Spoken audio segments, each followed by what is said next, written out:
Hey! Tambala na! At eto na sila, ang nag-iisang masugid na tagahanga ni Nicole Yala. Chris Chuper! Kasama ang nag-iisang die-hard fan ni Chris Chuper. Nicole Yala! Dear Nicole and Chris. Dear Nicole and Chris. Dear Nicole and Chris. Dear Nicole and Chris. Magandang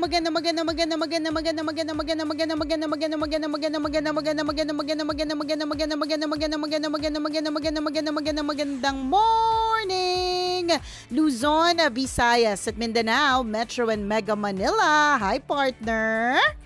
Yung mga pictures mo, partners, sa Boracay, ngayon, hanggang ngayon, nag-a-appear pa rin sa akin. Hanggang sa panaginip ko nga, nag-a-appear pa rin eh. Ganun ba kalala yung singit ko? Na hanggang sa panaginip, hinahaunt ka niya. Hanggang sa Grabe yung panaginip, mainit impact. ang ulo mo. Ano, partner? Grabe yung impact sa akin. Nakakaloka. Lalo na yung mga posting mo na yung signature post mo, partner, na yung naka-extend Nakabali yung nakabali yung naka-extend. Naka-extend na nakabali yung konting tuhod. Bakit ganun mahaba ba isang leg mo? Sasabihin ko pa lang sana kasi nga, di ba, sa dagdag kaalaman ng lahat, ang height ko po ay 5'5", 5'6". Hindi niyo po kayang pantayin kaya na-extend niya. Hindi pala pantay. Nakakaloka. Pero hindi, kitang-kita ko naman na nasulit mo talaga. Maganda yung naging bakasyon mo kasi 4 days ka doon, partner, di ba? 5. Tapos walang tao. 5 days. 5 araw, oo. Kaya naman pala bombarded yung Facebook. Tsaka yung kaya yung nung nagkaroon ng reporting para sa ating digital media meeting, 34 posts. O, di ba? 1 week, 34 posts. Di wow. Walang kagana-gana mag-post, 34 posts. Yung dating 80, naging 34. Oo nga, no? So yun naman pala, diba? Magandang motivation doon. Di dalhin tayo lahat sa Boracay. Di ang dami nating post. Oo nga. Baka hindi lang 34. Oo. At saka pag madami kang post, tumataas din talagang engagement. Di ba? Tama. Dati kasi naisip-isip ko, parang one post a day lang ako dapat, naisip ko noon. Kasi para mababad yung photo. Tapos na-realize ko, kapag kasi ganun, yung tinitipid mo yung pag-post ng picture, hindi mo na napopost yung iba. Pasko na, Boracay pa rin yung picture mo. Wala diba? na sa season, luma na, correct. Throwback na siya. So dapat, habang nandun ka sa zone, nandun ka sa moment, nandun i-post mo na i-post. Ganun. Kasi tama nga, hindi pa yung tapos party, may mga natitira pa meron ako. pa ba? Naku, good luck na naman sa akin pagtulog ko mamaya. By the time the month ends, partner, by the weekends, 86 posts. Wow, ang dami. Walang kagana-gana 86. Wala masyadong ginagawa. Post lang ng post.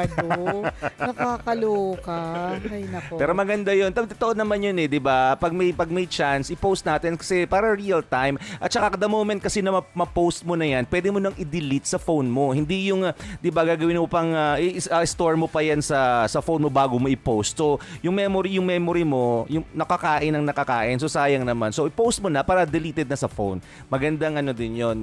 Tip yun. Pero ako, ang sakit ko naman, hindi ko pinopost. Lagi kong ni-store sa phone to the point na mas luma na, masira na yung phone. Hindi ko na na-post. Nasayang na. Diba? So maling strategy yun. Tsaka yung nangyayari talaga dyan, bukod sa yun nga, pwedeng masira yung phone, manakaw yung phone, mag-corrupt yung files, diba? Yung bang mga ganon. Yun nga, apart from those, magiging throwback na yung picture. Correct. Parang natapos na lahat, saka mo ipopost yung mga tao, nandun ka pala sa hindi nung pa yan, 4 months ago, ang tagal, di ba? Ang dami na nangyari. Kaya sabi ko, ay nako, lahat ng mga magaganda na picture, i-post ko agad para hindi na... Tama. Para hindi na mababad. Kasi nangyari yan sa akin, partner. Kung kailan ako nag-transfer ng photos from my phone to my laptop, saka naman nasunog yung station, partner. Tapos kung kailan naman, tinamad akong iuwi yung laptop ko nung araw na yon, partner. At minsan nga hindi ko inuuwi yung laptop, pero nilalagay ko naman sa cabinet. Pero nung araw na yun, partner, nung araw na umalis ako bago nasunog yung stasyon, partner, iniwan ko na sa table yung laptop. Hindi ko man lang yung usual na ginagawa ko na ilalagay ko sa cabinet, kasi yung sa cabinet partner, medyo may mga konting nasalbang mga gamit correct, di ba? Pero yun, yung bang magano, kaya maganda, bottom line is, maganda mag-post din agad kasi at least nakaano na yan. Naka-save na. Nandiyan na, nasa virtual world na, hindi na yan mabubura unless yung app na yan ma-dissolve, 'di ba? Or yung app na yan mawala, parang katulad ng Friendster. Who would have thought na yung Friendster ay mawawala pala, na 'di lang ba? ng ganun. So posible din naman actually mawala yung mga iba't ibang mga apps, 'di ba? Pero habang hindi pa, go lang, post lang ng post, ganun. Totoo yan. Napakagandang invention nito, mga kaibigan, yung itong mga social media platforms natin, lalong-lalo na yung Facebook, kasi diary ng buhay natin yan 'Di ba kung dati, 'di ba talagang ipapaprint natin yung mga pictures, lalagay natin sa photo album, ipagkakatago-tago natin sa cabinet. 'Di ba ganun yung tayo old school. Syempre yung cabinet natin, limitado lang din yung space, tapos yung resources natin na pagpapaprint or pagpapadevelop ng picture, limitado din. So, yung mga memories natin, konti lang. Ngayon kahit minuto kang mag-post, 'di ba? Kahit sa napakaraming social media platforms, masisave yung picture mo. So, ang dami mong memories na maitatago. Kaya napakagandang invention nito, mga kaibigan, kasi pag binalikan mo, ginawa ko pala to. Ang kulit ko dati, ganito pala yung mga pormahan ko. Parang tanga ko dati, nag-rant ako sa Facebook. Yung mga ganon. Di ba? Nung isang araw nga, meron ako nakita na picture ni basta 8 years ago, picture namin ni Nero. Si Nero yung sa Servicio of Taytay. Yung picture namin, syempre siya ang payat-payat, tas mukha siyang nerd dun sa picture niya. Tas ako, partner, mapayat din ako, pero yung concealer ko sobrang puti. Tas yung lipstick ko sobrang pula. Tas yun yung time na payat ako, 2012 yun Yung bago ako mabuntis kay Princess, partner. So, ang datingan ko talaga tas doon, yung kilay mo, isang guhit ng crayon. Oo, correct. Ang datingan ko talaga doon, partner, pokpok talaga ng Ermita. Feeling ko nung 8 years ago, nung pinicturean ako noon, ganda-ganda ko. Mga ganun. Yung dating mo dati, na gano'n yung pakiramdam. Pero pag tinignan mo ngayon, binalik sa'yo ng Facebook, mandidiri ka. Bakit ganito yung suot ko dati? Bakit ganito yung pormahan ko noon? Tama. Diba?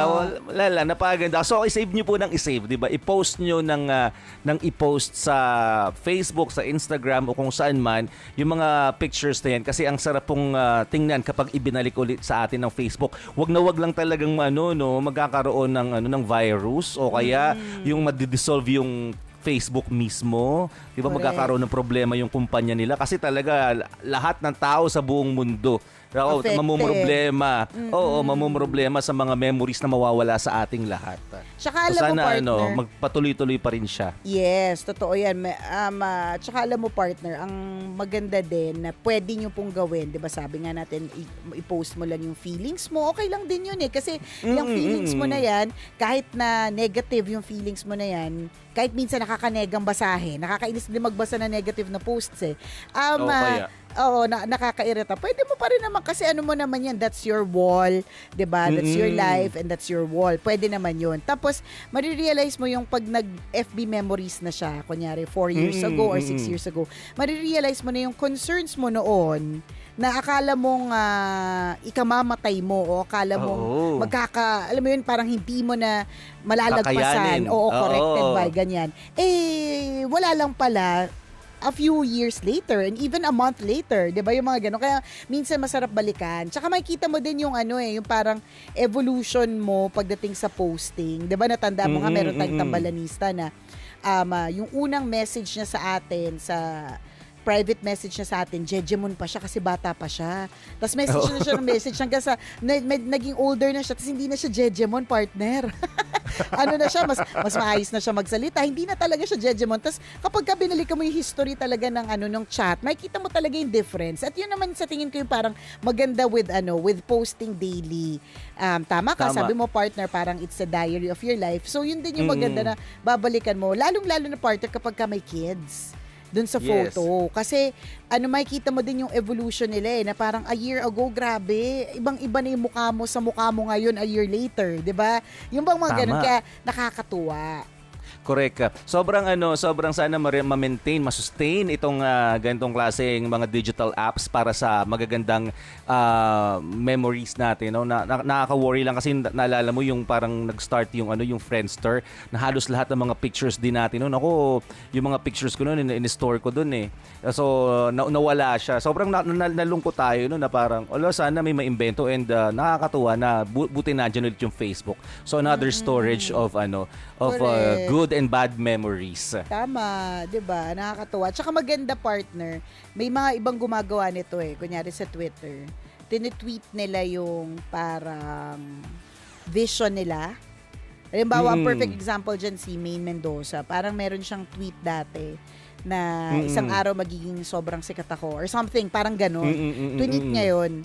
Tapos, which true enough, 'di ba? Nangyari talaga. Yes. And belated happy birthday kay Maine, by the way. So, alam mo yun, Hi, Maine. so true enough, nangyari din talaga sa kanya yun na talagang naging very popular and Yes. very wealthier at the age of 21. 21 yun nung naging sobrang superstar siya, 'di ba? Yung diba, nung naging makilala phenomenal siya. star Correct. nga ang tawag sa Tama, kanya, 'di ba? And now she's 26, 'di ba? Ang bilis din ng panahon, parang 26 na pala siya, 5 taon na rin pala yung nakalipas. So alam mo parang yun yung mga isa sa mga examples na pag nag tweet ka or nag-post ka ng something na ang sarap balikan kapag ka natupad. Kasi para mo siyang dinedeclare sa universe eh. Yun yung parang maganda doon. Yung idea about it is it's just like writing a vision board na ito yung nakikita mo, ito yung mangyayari, ito yung gagawin mo, ganun. Kahit nga hindi mo plano eh. Pero for some reason, ang ganda lang balikan na, ay, grabe ang galing, isinulat niya ito. 'Di ba? Parang lang yun eh. Parang naisip-isip niya lang tapos isang araw nangyari. Yun din yung kagandahan with posting. Diba? Totoo Yun naman yan. din yung magandang balik-balikan. Ang usapan pong ito ay patungkol din sa aming dalawa na gawin din po namin araw-araw, lalong-lalo na po sa akin na nagsasalita ngayon pero hindi ko naman ginagawa sa social media ko. Na ang post ko 3 beses lamang sa isang linggo. Nakaya naman palang gawin araw-araw, 34 post a week. Oh. Diba? Pero feeling ko parang 7 times a day, pwede din naman pala yun. Feeling ko naman, partner, parang posible lang yun. Kung may dami ka ding mga ipopost. Oo nga, pero kung nasa bahay lang naman tayo. Nagagayat ako ng sibuyas, ipopost ko pa rin. Kada subo ko ng kanin, magpo-post ulit. Ganun. Tama. Pag mababa ng hagdan, magpo-post ka pa rin. I-turn on mo sa number 2, yung electric fan, magpo-post ka pa rin. Oo. Diba? Pero hindi mo rin masasabi, partner eh. Alam mo yun, baka isa sa mga feeling mo walang kakwenta-kwentang post mo will actually be a post na will make you popular, di ba?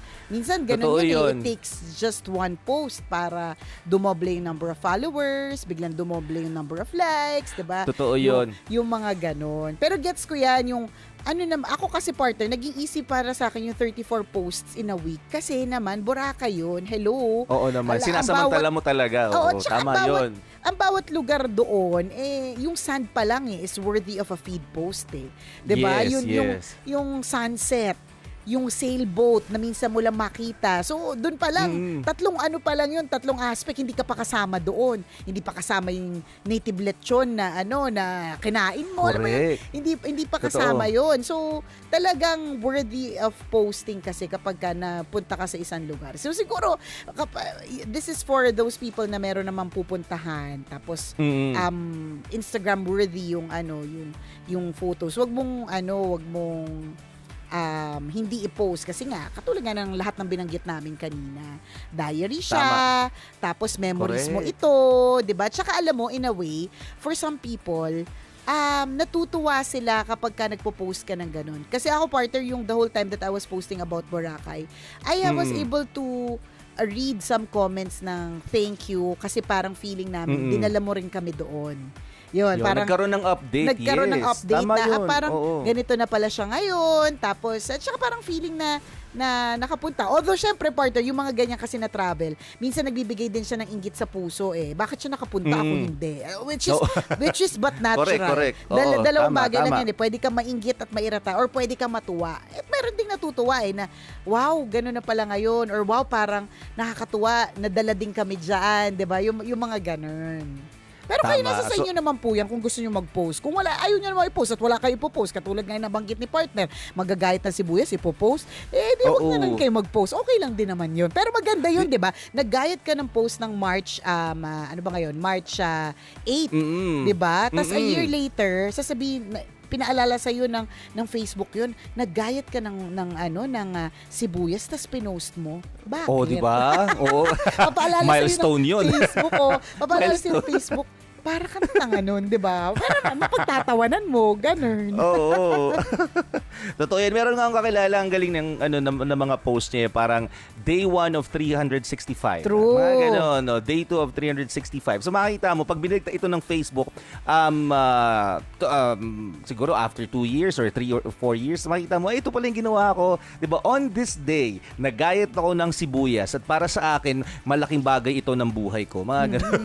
Nagwalis ako ng sala namin, mga ganun tipo. Minsan talaga kahit wala namang katuturong bagay, pero pag naging memories na ito, meaning, di ba, pag lumipas na yung panahon, tapos ibinalik ulit sa'yo, nakita mo ngayong araw nito, hindi ba't mapapangiti ka na lang din? Di ba? Yung mga simple lang, nakatayo ka lang nakahiga ka lang sa kama, nakasama mo yung asawa mo, yung jowa mo Di ba? Pag binalik ito sa'yo ng Facebook, 10 years later, 5 years later, matatawa ka, yak, bakit magkatabi kami noon, di ba? Hiwalay na kami ngayon, di ba? Correct. Mga ganun tipo. yun nga lang, ipapaalala sa iyo na sweet kayo noon, wala na kayo ngayon. Yun lang, yung medyo masaklap na part, di ba? Well, anyways, just go ahead and post kasi ito na po yung world natin today. Something that we can look forward to when we see the flashback, 'di ba? At mga throwback, 'di ba? Masarap naman talaga 'yon. So post something today para naman okay. Tsaka alam mo yung mga iba, kung halimbawa wala naman silang ma-post about their lives, what they post is quotes. Mga positive na quotes. Pwede din yun. Mga inspiring na mga quotes. Diba? Or mga life lessons. Yes, wala kang ma-share tungkol sa video about your life kasi parang feeling mo boring naman. Ang sinishare mo ay yung mga nakakatuwang videos. Ang mga i-share mo ay yung mga, 'di ba, yung mga videos na nakaka-inspire. Pwede din naman 'yon kasi hindi mo alam na yung post mo pa lang 'yon will actually be a message, will serve as a message para sa isang tao na lulungkot, 'di ba? Correct. Saka yun na siguro yun. talaga partner yung world ngayon Talagang posting talaga. Although for some people na walang Facebook, walang alam mo yun, update sa outside world, ganon, mas tahimik din naman yung buhay nila. Tama. May downside kahit papaano, 'di ba? Pero siguro kung magpo-post tayo, yung mga masasayang memories. At kung magtitingin naman tayo ng post, piliin din natin yung mas magiging maganda yung impact sa atin. True, lalo ito lang Halong Club. Maraming salamat mga kabisyo sa pagtutok sa amin. And thank you very much dahil kayo po ay patuloy na sumusuporta. Balita ko, partner, sa latest survey ng Kantar. Number 1 na naman ang Love Radio. Love lang talaga malakas. Salamat po! Thank you. Grabe na ito. Kundi dahil sa inyo, hindi kami magiging numero 1. Kaya salamat mga kabisyo. At salamat din sa pagtutok sa amin. At salamat dahil inaantabayanan niyo po ang kwento ng ating Mahiwagang Burnay. Susunod na. Gotta go. Muli ako po si Nicole Yala. At ako naman si Cambio King Chris Chuper. Na nagpapaalala, una magdasal ka para mabuhay ka.